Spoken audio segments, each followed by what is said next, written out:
വിശുദ്ധ യോഹന്നാൻ എഴുതിയ സുവിശേഷം അധ്യായം 7. കൂടാര തിരുനാൾ. യേശു ഗലീലിയിൽ ചുറ്റി സഞ്ചരിച്ചു കൊണ്ടിരുന്നു. യഹൂദർ അവനെ വധിക്കാൻ അവസരം പാർത്തിരുന്നതിനാൽ യൂദയായിൽ സഞ്ചരിക്കാൻ അവൻ ഇഷ്ടപ്പെട്ടില്ല. യഹൂദരുടെ കൂടാര തിരുനാൾ സമീപിച്ചിരുന്നു. അവന്റെ സഹോദരന്മാർ അവനോട് പറഞ്ഞു, നീ ചെയ്യുന്ന പ്രവൃത്തികൾ നിന്റെ ശിഷ്യന്മാർ കാണേണ്ടതിന് നീ ഇവിടം വിട്ട് യൂദയായിലേക്ക് പോവുക. പരസ്യമായി അറിയപ്പെടാൻ ആഗ്രഹിക്കുന്നവൻ രഹസ്യമായി പ്രവർത്തിക്കുകയില്ല. നീ ഇതെല്ലാം ചെയ്യുന്നെങ്കിൽ നിന്നെ ലോകത്തിന് വെളിപ്പെടുത്തുക. അവന്റെ സഹോദരന്മാർ പോലും അവനിൽ വിശ്വസിച്ചിരുന്നില്ല. യേശു പറഞ്ഞു, എൻ്റെ സമയം ഇതുവരെയും ആയിട്ടില്ല. നിങ്ങൾക്കാകട്ടെ എപ്പോഴും അനുകൂലമായ സമയമാണല്ലോ. ലോകത്തിന് നിങ്ങളെ വെറുക്കാൻ സാധിക്കുകയില്ല. എന്നാൽ അതിൻ്റെ പ്രവൃത്തികൾ തിന്മയാണെന്ന് ഞാൻ സാക്ഷ്യപ്പെടുത്തുന്നതിനാൽ അത് എന്നെ വെറുക്കുന്നു. നിങ്ങൾ തിരുനാളിന് പൊയ്ക്കൊള്ളുവിൻ. ഞാൻ ഈ തിരുനാളിന് പോകുന്നില്ല. എന്തെന്നാൽ എൻ്റെ സമയം ഇനിയും പൂർത്തിയായിട്ടില്ല.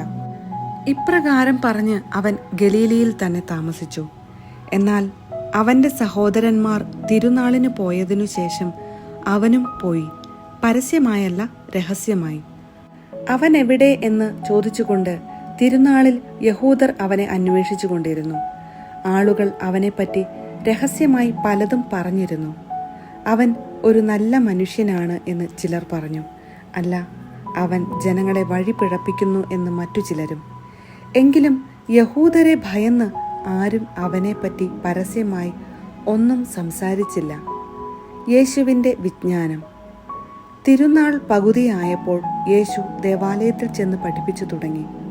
ഒന്നും പഠിച്ചിട്ടില്ലാതിരിക്കെ ഇവന് ഇത്ര അറിവ് എവിടെ നിന്നു കിട്ടി എന്നു പറഞ്ഞ് യഹൂദർ വിസ്മയിച്ചു.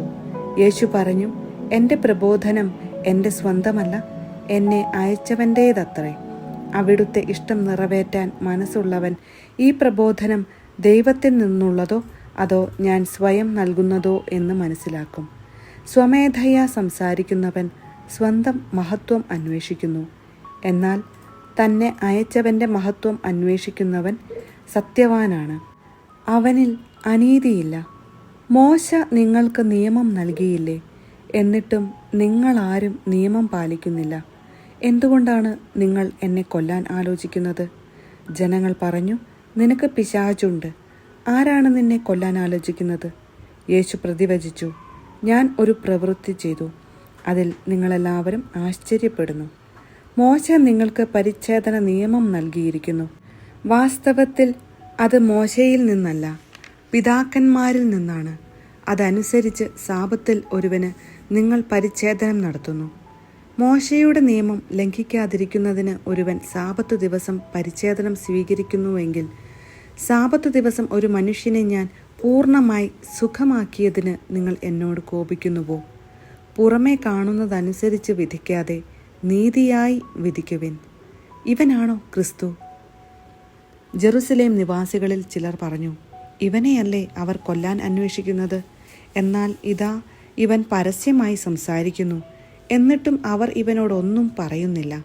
ഇവൻ തന്നെയാണ് ക്രിസ്തുവെന്ന് ഒരുപക്ഷെ അധികാരികൾ യഥാർത്ഥത്തിൽ അറിഞ്ഞിരിക്കുമോ? ഇവൻ എവിടെ നിന്ന് വരുന്നു എന്ന് നമുക്കറിയാം.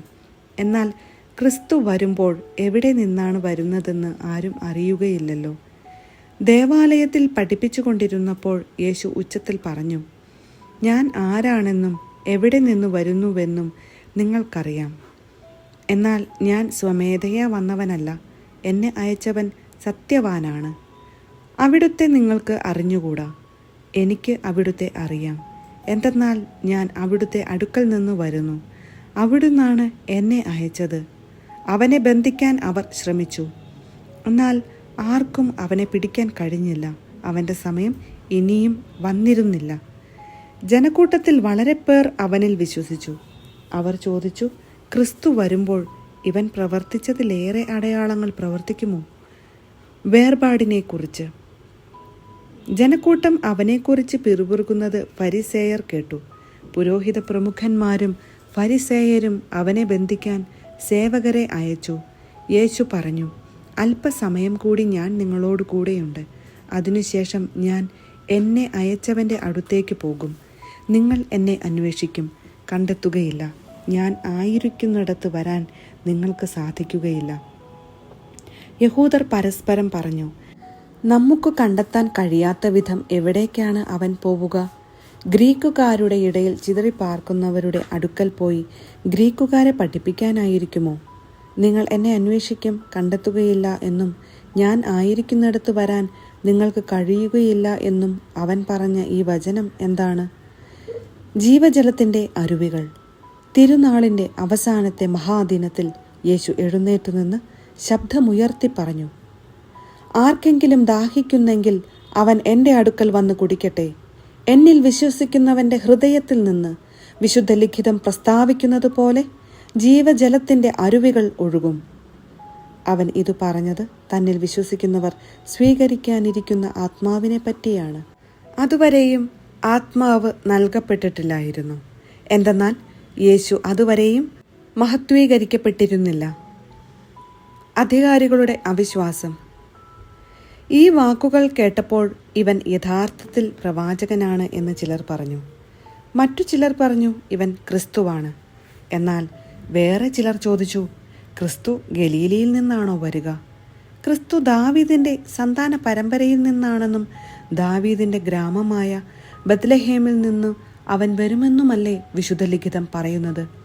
അങ്ങനെ അവനെക്കുറിച്ച് ജനങ്ങൾക്കിടയിൽ ഭിന്നതയുണ്ടായി. ചിലർ അവനെ ബന്ധിക്കാൻ ആഗ്രഹിച്ചു, എന്നാൽ ആരും അവൻ്റെ മേൽ കൈവച്ചില്ല. സേവകന്മാർ തിരിച്ചു ചെന്നപ്പോൾ പുരോഹിത പ്രമുഖന്മാരും പരിസേയരും അവരോട് ചോദിച്ചു, എന്തുകൊണ്ടാണ് നിങ്ങൾ അവനെ കൊണ്ടുവരാഞ്ഞത്? അവർ മറുപടി പറഞ്ഞു, അവനെപ്പോലെ ആരും ഇതുവരെ സംസാരിച്ചിട്ടില്ല. അപ്പോൾ ഫരിസേയർ അവരോട് ചോദിച്ചു, നിങ്ങളും വഞ്ചിതരായോ? അധികാരികളിലോ ഫരിസേയരിലോ ആരെങ്കിലും അവനിൽ വിശ്വസിച്ചിട്ടുണ്ടോ? നിയമം അറിഞ്ഞുകൂടാത്ത ഈ ജനക്കൂട്ടം ശപിക്കപ്പെട്ടതാണ്. മുമ്പൊരിക്കൽ യേശുവിൻ്റെ അടുക്കൽ പോയവനും അവരിലൊരുവനുമായ നിക്കോദേമോസ് അപ്പോൾ അവരോട് ചോദിച്ചു, ഒരുവന് പറയാനുള്ളത് ആദ്യം കേൾക്കാതെയും അവൻ എന്താണ് ചെയ്യുന്നതെന്ന് അറിയാതെയും അവനെ വിധിക്കാൻ നമ്മുടെ നിയമം അനുവദിക്കുന്നുണ്ടോ? അവർ മറുപടി പറഞ്ഞു, നീയും ഗലീലയിൽ നിന്നാണോ? പരിശോധിച്ചു നോക്കൂ, ഒരു പ്രവാചകനും ഗലീലയിൽ നിന്ന് വരുന്നില്ല എന്ന് അപ്പോൾ മനസ്സിലാകും. ഓരോരുത്തരും സ്വന്തം വീടുകളിലേക്ക് പോയി.